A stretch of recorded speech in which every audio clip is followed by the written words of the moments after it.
Sa darating na panahon, ito po yung tinatawag nating 1,000-year reign ni Jesus Christ sa buong mundo. Palagay ko, ito po yung panahon na talagang masasabi, tahasan ng buong mundo, Jesus is Lord all over the universe. Okay? Kasi wala po si Satan, nakakulong si Satanas. Okay? Kumbaga, ang nasa pedestal lang ang Panginoong Hesukristo. That's a very wonderful 1,000-year event. And I love that. Dahil tayong mga Kristiyano, we are really longing for that to happen. Tayo, yung naghihintay. Lord, kailan ba magaganap ito? Kailan ba magaganap ang rapture? Actually, I was being accused of someone na nagmamadali sa rapture. Abay, bakit hindi? Ayaw mo ba? Anong gusto mo? Magluwa? Ako po, hindi ako nagbibigay ng dates regarding kung kailan darating. Hindi ako nagbigay ng dates, wala akong sinabi. Para po sa akin, every day is worth waiting for it. I mean, every day, hinihintay natin ang Panginoon na darating na. Hindi tayo nagbibigay ng eksaktong date o ng oras sapagkat sabi ng Biblia, magaganap ang rapture since it is an imminent event. Pag nag-rapture na, magbabago na ang sistema ng mundong ito. Mahirap po ang kapalit o ang kasunod ng rapture.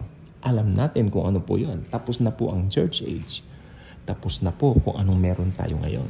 Tapos na kung ano man yung sinasabi natin, grace alone saves. Jesus alone saves. Oops, that will be not the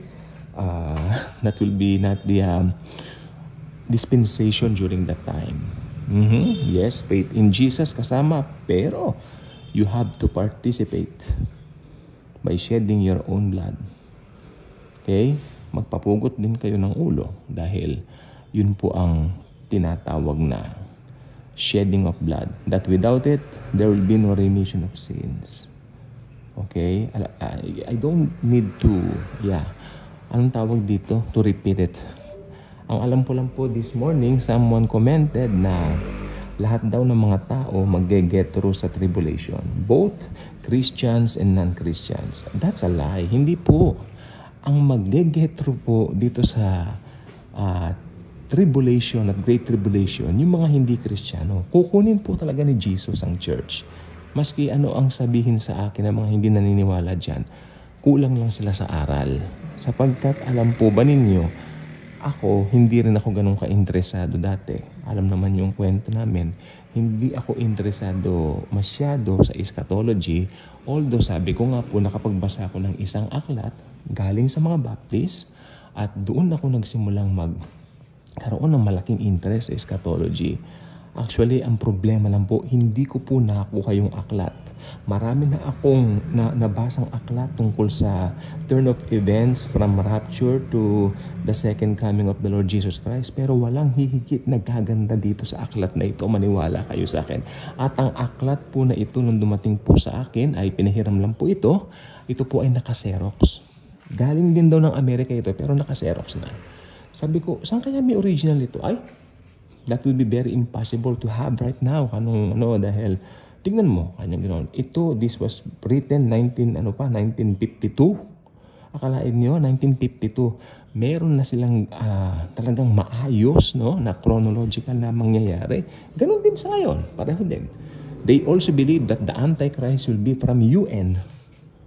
So, talagang matagal na po yung yan. So matagal na pong pinaniniwalaan talaga na pre-trib rapture is the truth.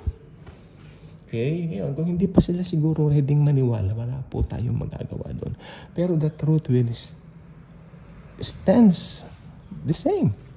Hindi po magbabago yan. So tanggapin nyo man kaya hindi. Anytime po rapture na. Okay? Wala akong binanggit na data. Anytime rapture na. Dahil ang pagbabago sa mundo, sobrang-sobra po. Okay? At doon, mahusay din ang libro yun kasi hindi sila naniniwala na makikilala yung Antichrist before the rapture. They also believe in that book na yung Antichrist mari-reveal after the church were being raptured. Okay? Talagang accurate siya. Ang problema lang, hindi ko nakuha yung book dahil hindi ko nakuha yung eksaktong title ng book. Dahil yung cover niya mismo ang labo ng pagka-Xerox. Okay, so kung ano man yung librong yun, sana by miracle makakita ako, no? Kasi ang ganda po niya. Ang ganda po niya. It's parang ordinary book lang, actually. Kasi mas malaki po yung sa amin na ganun. Kasi Xerox po siya. Hindi ba yung sa aklat, pag Xerox mo, magiging 2 page sa isa. O doon sa isang pahina. So, naging manipis na lang ng konti. Pero makapal pa rin naman. Okay, pero mas makapal na yung librong yun pag yung original na print niya. 1952. Akalain nyo, nandun na yung thought na yan. Kasi noong 1952, tingnan nyo, from 1948 to 1952, 4 years. So tama, ito yung excited yung mga tao, yung mga Kristiyano, dahil naging nation ng Israel 4 years before that. Kaya ito po yung sinasabi ko, nag-aral sila ng eschatology dito. Kaya itong book na ito na isulat nila. No, kung sino man yung writer nun. So napaka-baptist ang writer nun. Ang husay. Kaya kung doktrina po sa salvation tsaka sa end times, mahusay ang Baptist. Pinagmamalaki ko po yan na na-train ako ng mga Baptist pastors nung araw. Siyempre may mga ibang kakaiba po sa minor, pero sa salvation, sa ganyan, talagang firmly, talagang sure na sure. Blessed assurance talaga. They believe in the rapture, they believe salvation alone by Christ alone. Maganda po siya. So, ayan po. I hope that book, ay panalahin ko sana, Tapos tinanong ko yung kinakapatid ko, nasaan na yung aklat? Ay, hiniram din, ganito, ni ganyan. Tinanong namin, ay, hiniram din. I mean, sayang, sana trinay namin i-Xerox. Sabagay, trinay namin pa-Xerox, pero ang sabi nung nagse-Xerox, wala na tayong mababasa pag i-Xerox pa natin.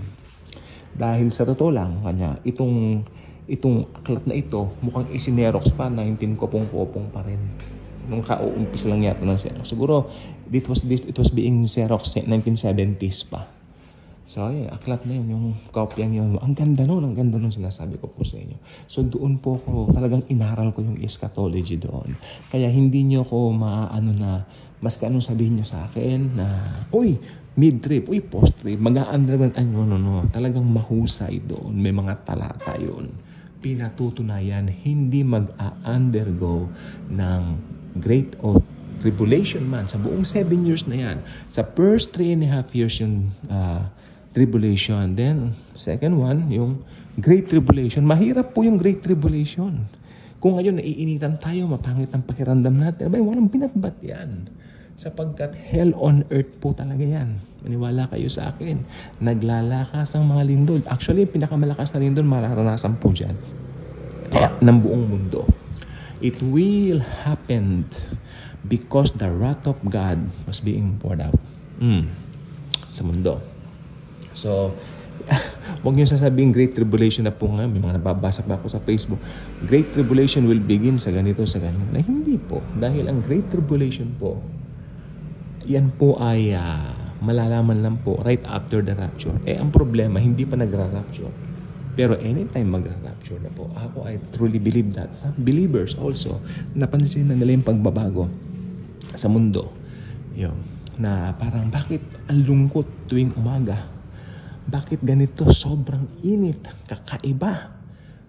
Actually, meron tayong, tumingin lang kayo sa paligid. There's something na hindi po natin mapaliwanag. Pero something na kakaiba, kakatuwa. Pero ito po ay nagpapakilala talaga na maa-unfold na po yung mga prophecies sa Bible. So, walang dapat ikatakot. Because we will meet Jesus for the very first time, face to face. O yung tanong, curious sa itsura ng Panginoon, makikita na natin siya. Anong problema at bakit parang ayaw niyo pa siyang dumating? Diba? Darating na ang Lord. Darating na po siya sa kanyang sariling kalendaryo. Okay? Basta habang nandito tayo, share the good news, share the gospel of grace. Yan po talaga ang magdadala sa tao sa Panginoon, sa kanyang piling, kay Jesus, at yan po magiging dahilan upang ma-rapture ang mga tao na gusto niyong makasama pagdating nga po ng araw na yon.